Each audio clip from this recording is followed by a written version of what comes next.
प्रचोदयात्। मित्रों नमस्कार, आप हैं प्रसन्न गुरु जी के साथ। मेरे ऐसे युद्ध से आज संवाद करना चाहूँगा जो अपने जीवन में फेलियर हो जाते हैं। मेरे ऐसे कुछ नौजवान मित्र हैं जो अपने आप को अपने ही हाथों से फिसड्डी कर लेते हैं। वो कुछ ऐसे आदतों को पाल लेते हैं कि वह आदत उनके जीवन में बड़ी बड़ी बाधा बनने का काम करता है।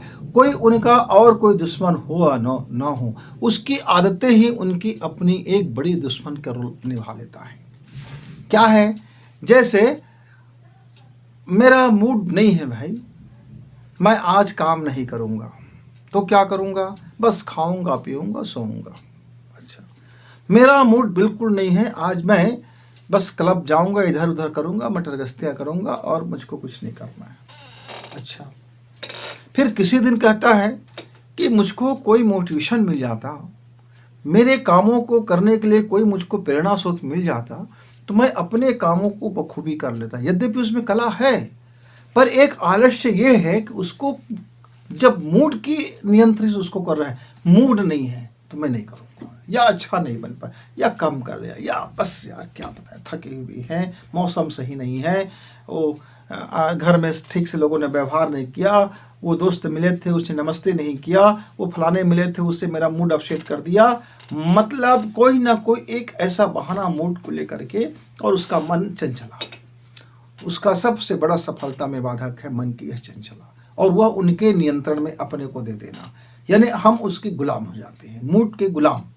अब गुलाम आदमी, एक मजदूर आदमी कभी मालिक तो नहीं बन सकता, क्योंकि वो पहले मालिक थे।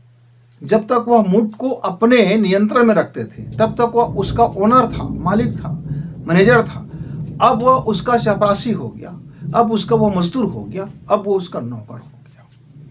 जब मूड कहेगा तो वो करेगा। ठीक ऐसे ही कहाँ अपना काम है, ठीक है मोटिवेशन नहीं मिल रहा है, तो अपना काम को जितना समझ में है हम उतनी कड़ी परिश्रम कर सकते हैं, उसमें अच्छा से अच्छा करने की कोशिश कर सकते हैं। लेकिन नहीं, मुझको ना कोई प्रेरणा नहीं मिल रहा है।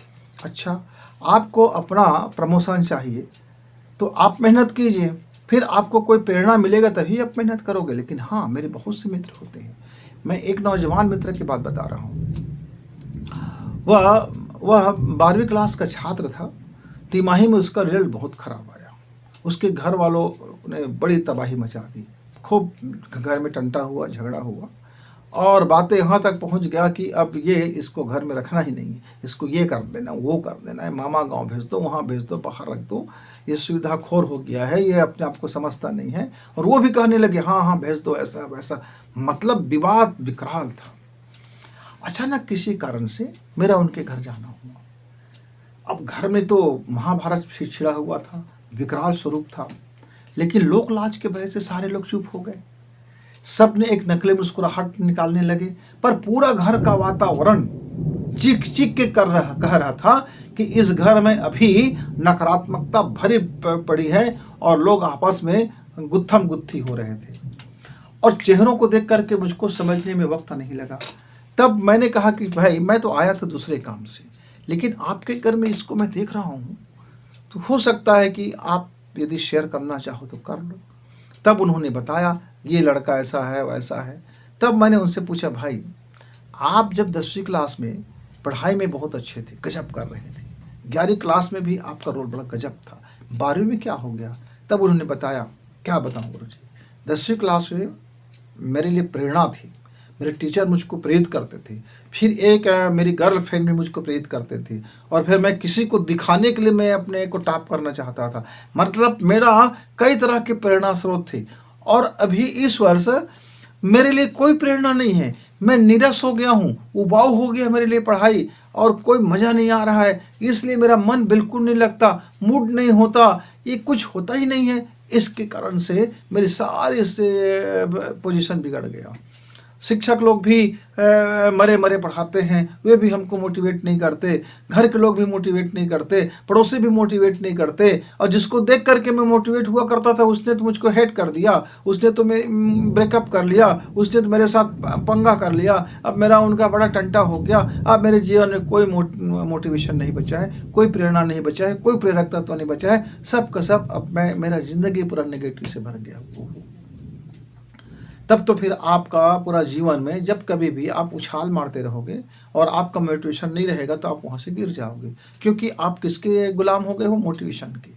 फिर दूसरा मूड के गुलाम, एक तो मूड का गुलाम और उसके बाद मोटिवेशन का गुलाम।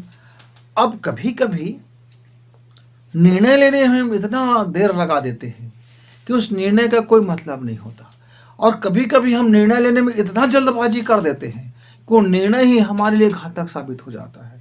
तो वक्त, अनुशासन और सही समय का चूज करना, चयन करना, और वक्त और अनुशासन को समझना, और अपने मूड को अपना गुलाम बनाना, और अपने मोटिवेशन को खुद से मोटिवेट करके सीखना, अपने मोटिवेशन को भी अपना गुलाम बना के रखना, तब आप ओनर हो, तब आप अपने काम में सफलता मिलेगी। तो मित्र, यदि आप भी मूड के गुलाम हों, आप भी किसी मोटिवेशन के गुलाम हों, आप भी किसी डिसीजन के गुलाम हों कि आपके बदले कोई दूसरा डिसीजन ले कि आपको क्या करना चाहिए, आपको कौन से सब्जेक्ट पढ़ना चाहिए, कि आपको पीएससी करना चाहिए कि नहीं, आपको शिक्षा कर्मी में जाना है, कि आपको पटवारी बनना है, आपको तहसीलदार बनना है, कि आपको सेना में जाना है, कि आपको जल में जाना है, कि थल में जाना है, कि नभ में जाना है, कि आपको क्या बनना है, कि बिजनेसमैन बनना है, कि गुंडा बनना है, कि लुच्चा बनना है, कि लफाड़ू बनना है, क्या दूसरा व्यक्ति आपको बताएगा, आपको डिसीजन लेगा, तब आप चलोगे।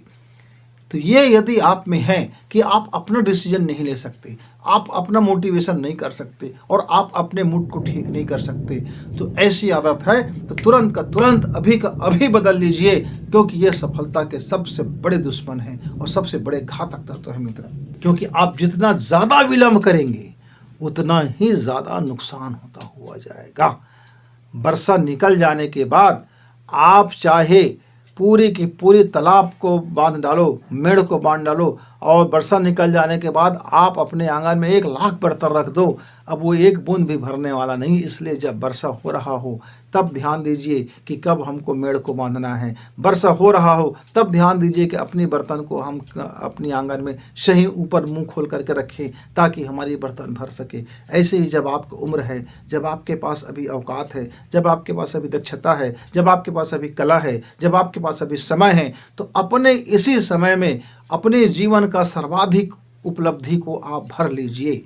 फिर बाद में वक्त नहीं मिलेगा, फिर चिड़िया चुग गई खेत अब पछताए होत क्या, जब चिड़िया चुग गई खेत, या ऐसे पछतावे भरी जिंदगी जब बुढ़ापा में आएगा तो फिर आपको कहीं किसी भी दृष्टिकोण से आपको बेहतर व्यक्ति नहीं बोला जा सकता मित्र। इसलिए यदि आप इन्हीं चीज़ों का गुलाम हैं तो अभी अभी इसको बदल डालिए, उल्टे को उलट दीजिए। यदि आप गुलाम हो तो अपने स्वामित्व समझो और अपने मालिकाना हक समझ करके आप मालिक बनो, और आप अपने काम को कीजिए। मूड नहीं है, हो जाएगा, मन नहीं है, हो जाएगा, थकावट लग रहा है, लगने दीजिए।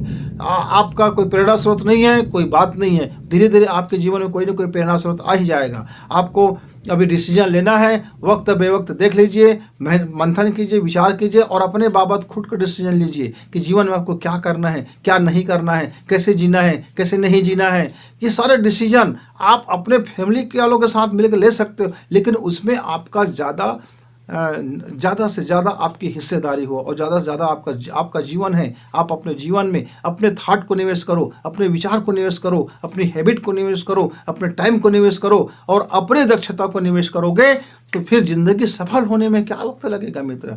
तो इसलिए सफलता चाहिए तो तुरंत का तुरंत बात समझिए और फॉलो कीजिए। फिर गुरुजी मिलेंगे, तब तक नमस्कार।